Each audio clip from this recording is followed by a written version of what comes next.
Black women are 83% more likely to report being judged more harshly on their looks than other women at work.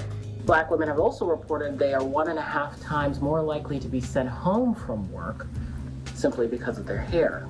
And when we refuse to comply to white standards of beauty, we can be fired. Why was it important right now for Glamour to do this issue about black hair? Well, the Crown Act was first passed in California last year, and taking notice of the discrimination and anti-blackness that's embedded in our country. And one thing that I noticed on your Instagram was that you were talking about all of the women's stories, and no two, you said, were alike, but together they highlight the pervasive discrimination that it comes to when it comes to our hair.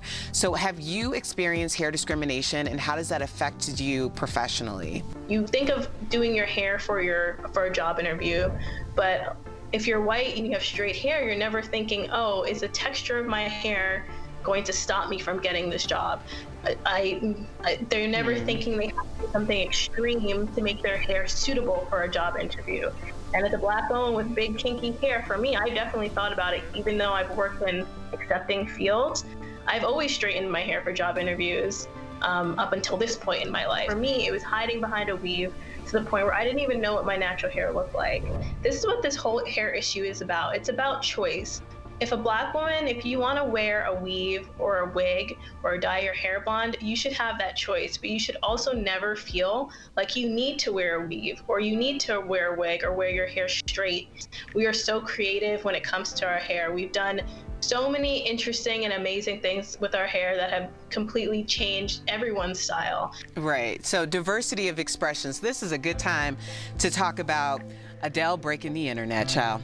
Because Adele came in with Bantu knots. And of course, she was commemorating and celebrating the Notting Hill Carnival. So it was for a reason, but people felt really strongly about whether it was appreciation or appropriation. So what are your thoughts on people who aren't black wearing traditionally black or African hairstyles?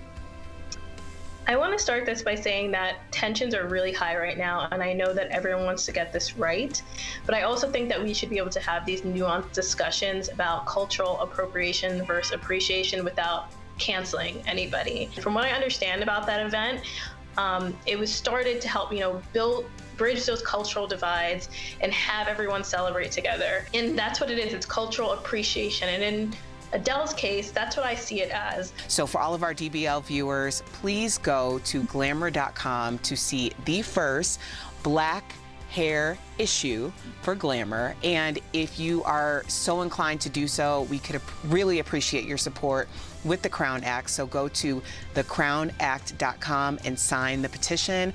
Call your legislators. Do what you can, because we need all the allies that we can get. Ashley, thank you so much. Thank you so much for having me.